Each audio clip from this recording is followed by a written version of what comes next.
Welcome to Friday Night Videos. This is going to be a good one. I am here with Carrie Kiser of Kiser.tax. I love saying that. Kiser Tax and Accounting. She's an enrolled agent and does bookkeeping and tax strategies, long-term tax strategies for small business. And that's Patrick. He is our virtual assistant, except he's here. He's security, really. Any horrible clients, he'll attack them right when they open the door, so they know not to come in. What? You have horrible clients? Not anymore. So, the reason I wanted to get together with you is to talk business, which is difficult when Carrie and I get together. But my first question is, what was your aha moment to get into entrepreneurship? Because you could have a pretty stable, secure, ongoing employment record doing what you do. Well, the way I really got started was because I didn't have a secure employment. I started my business right at the downturn of the economy in 2008, 2009 time frame, where I couldn't get a job. I mean, not more than would pay me $10 an hour, which really isn't suitable. So at that point, that's when I started my business and just really started helping other people out there that were having to do the same thing. It was survival. And I learned a great deal just about running a business, about people struggling and starting their own businesses. It was, a really challenging time, I think, for a lot of people, but a really great time too, because people really found what they were made out of, like that struggle. Really just, they took that leap of faith because they didn't have a choice. So to me, that was where the passion started, of just being able to help people. Yeah. And then now things have dramatically changed. Yes, I could get a job, but now it's, can I do the same thing for an employer? Will they allow me to help the people I want to in the extent I want to? Where was it? Where is it now? Where's it going? The business, I mean. So it started off probably making as many mistakes as I possibly could. Just learning how to run a business. I was really good at my craft, but as far as, learning how to deal with, bad clients, great clients, dealing with, my procrastinations, my strengths, that I learned just a lot. And I'm really honing in on the people that I want to work with, which is great because now I don't have to take on any client that comes to the door. And now I'm building a team that can also help those people.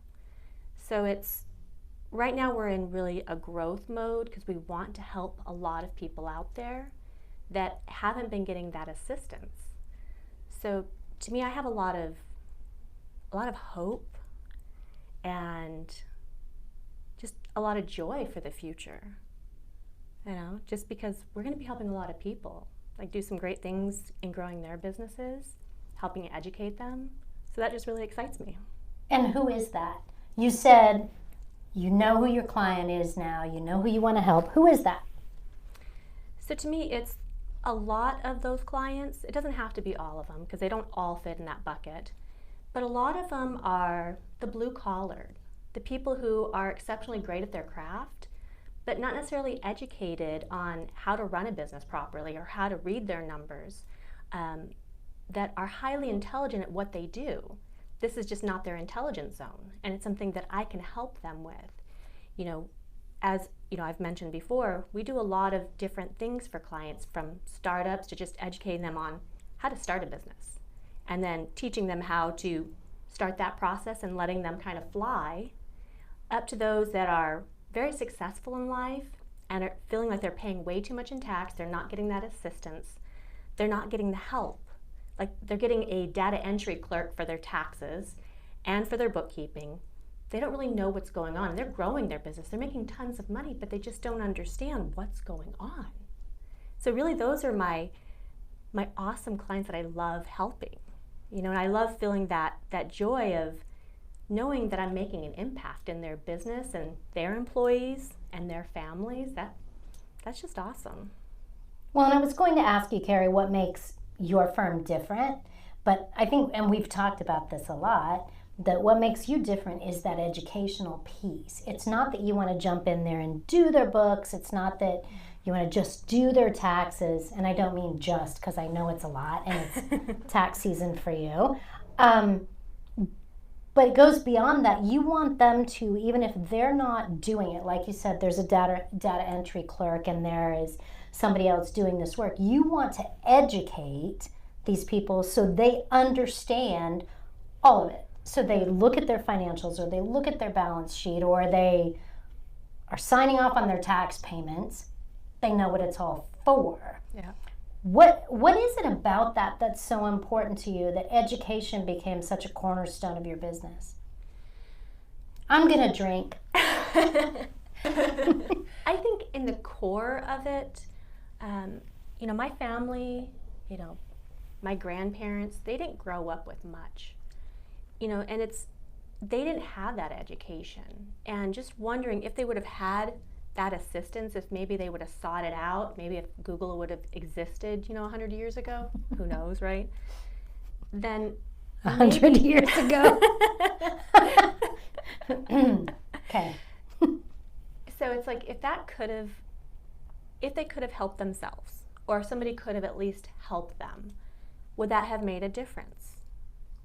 Maybe, maybe not. But it's like, I know where I'm coming from now, and I am able to help those people that, need that and that want that. It's not just necessarily need it, because everybody needs it, but whether they want it and will accept it, totally different story. What have you seen, what has been a big turnaround for somebody that you have been able to educate, or that you have been able to work with, where there was a before scenario and an after that was completely different?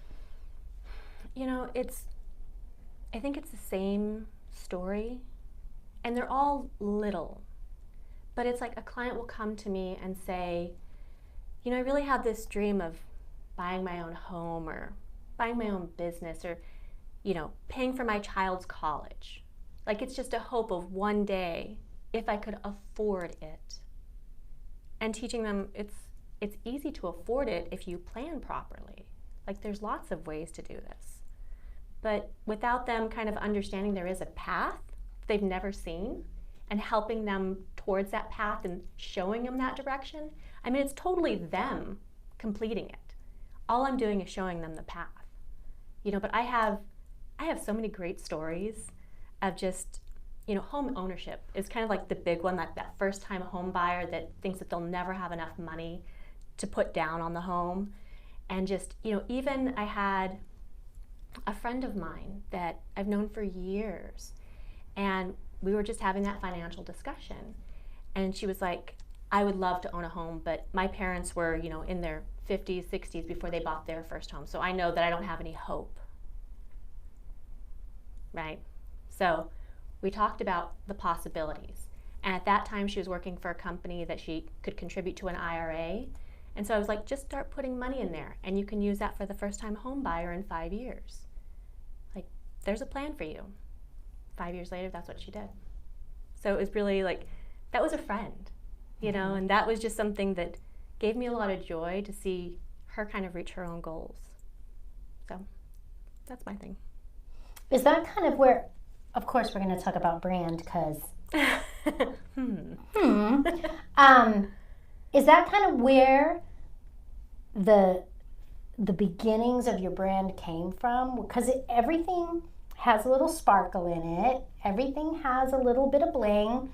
Is it that hope that all sprang from, or what was that sprung? Springy.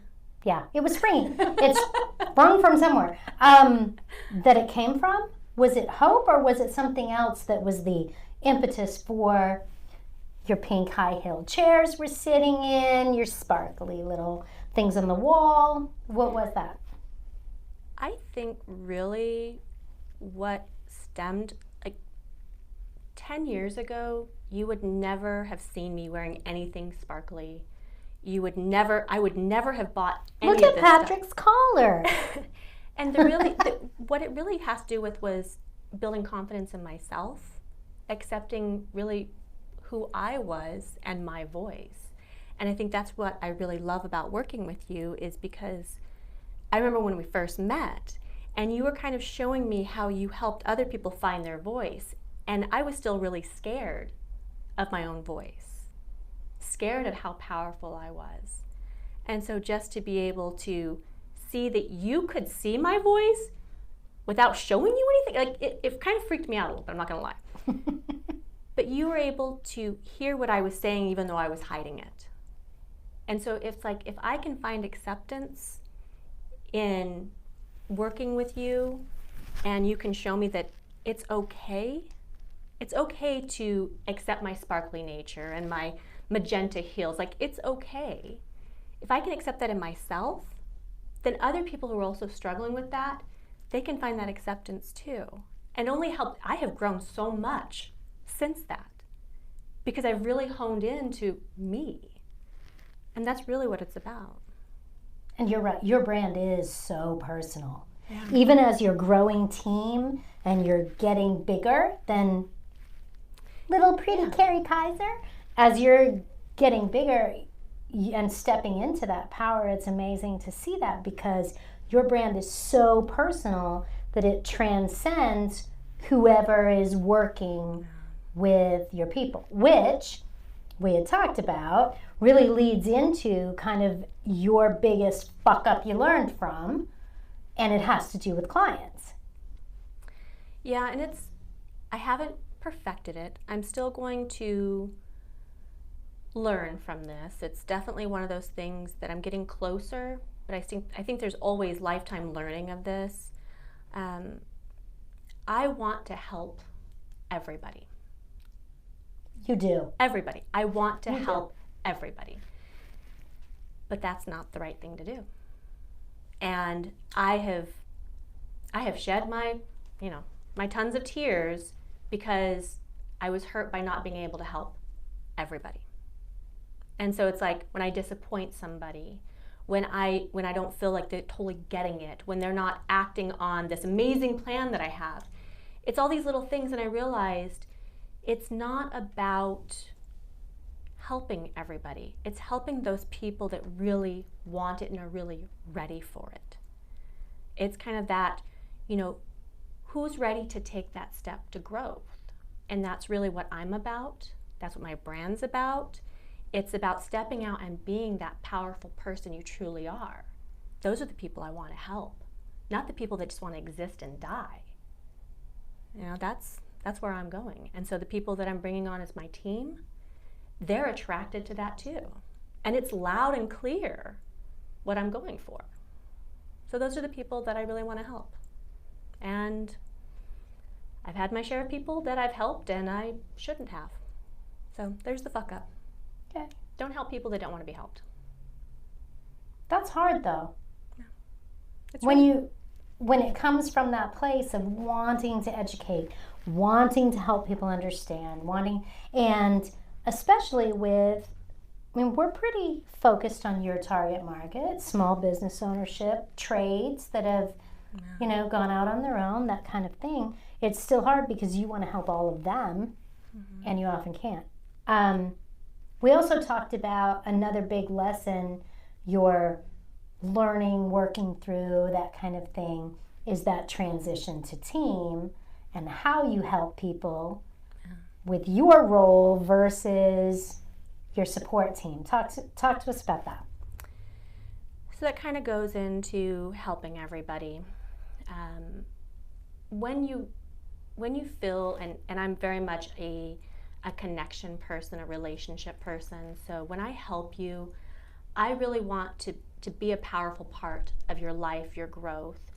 And the problem is when you hire a team, I have to let go of being 100% that for you. And so I can broaden my reach, I have to be able to have somebody else to help you a little bit.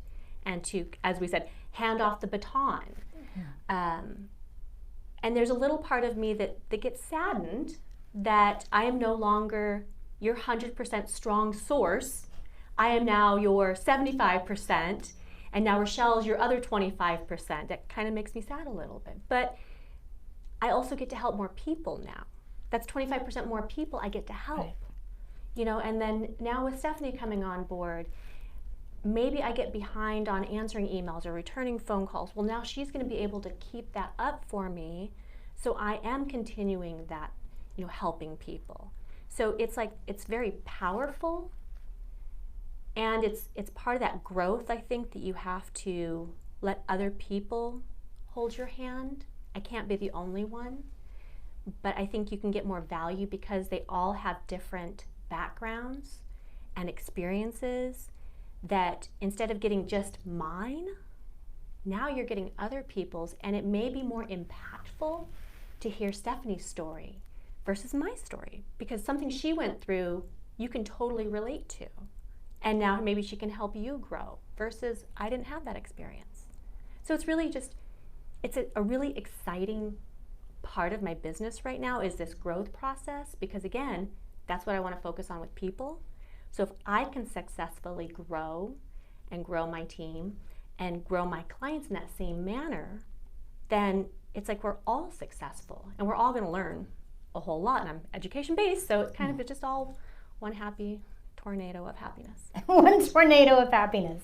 I love it. You had said earlier about the hand-holding thing, that instead of you having to be the one to hold everybody's hand, now more hands can be held because you have more people to hold their hands. And I love that analogy, I think, because it does so speak to kind of how you hold people's hearts anyway.